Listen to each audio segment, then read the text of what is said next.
Hi guys. So I've been in bed most of the day, kind of just thinking that I think it's time for me to move on. Um, Here I am, I'm 28 years old, and I don't know if I really belong in the country anymore. I'd like to move to Australia.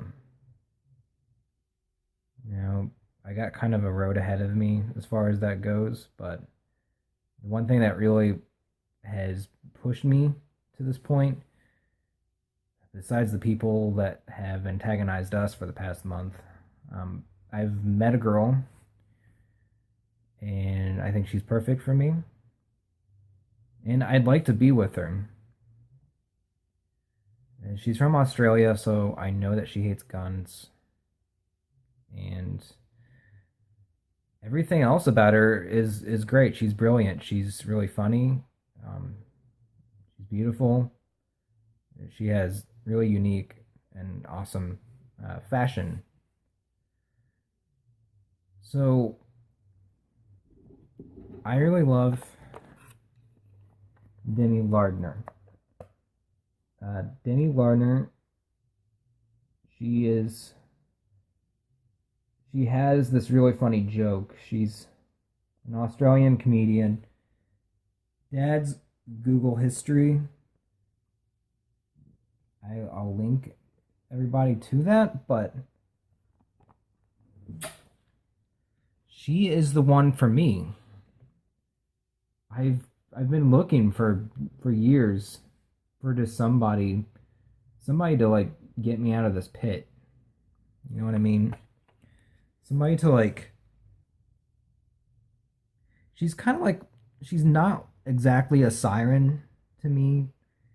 She's like a siren as if I wasn't going to die from her.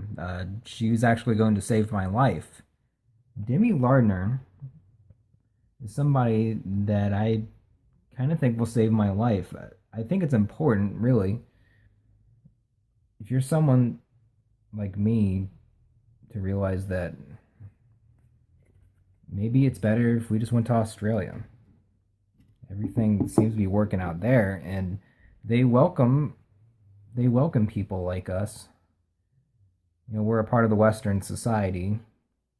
We're very compatible with everything over there, and it's really just like America when you think about it. Except it's full of just brilliant and funny people like Demi Lardner, who I would like to be with. Is that weird? Is that crazy to think that maybe, just maybe somebody like Demi might go for a guy like me? I think it looks perfect. Don't you? Me, her, that fanny pack. No guns. No guns at all. Demi, I'd like to meet you at least. I'd like to see you perform when I go to Australia. I like your dad's Google history jokes.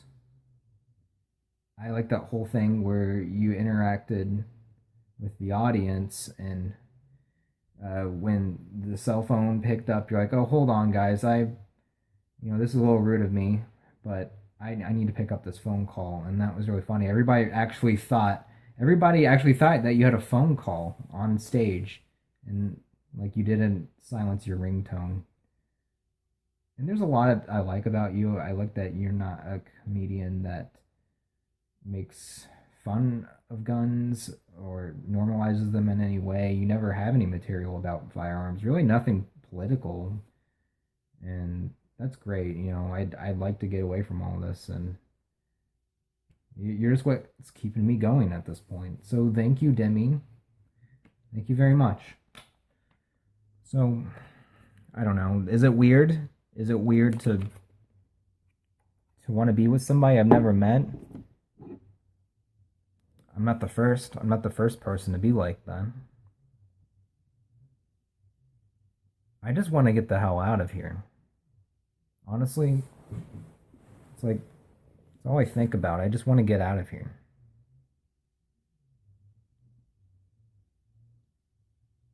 So thanks, Demi. Thanks for showing me that I I don't need to be afraid.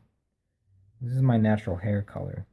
If you see this video, I was born a blonde, but it gets darker. I think in the Australian sun, the blonde will definitely come out again. It really just depends on the sun.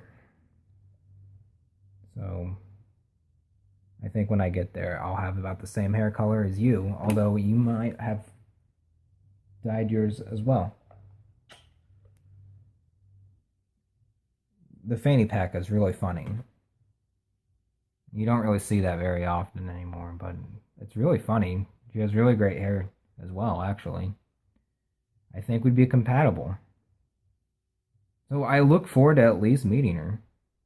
You know, I don't know if she's gonna come on stage here in the United States, but I'm looking forward to going to one of her shows in Australia. Hopefully sooner than later. So those are my plans right now. We're going to continue doing what we're doing. You know, even if I were to move to Australia, I'm not going to stop this fight. This fight's not over. It's not over by a long shot. So, we'll see. We'll see what happens.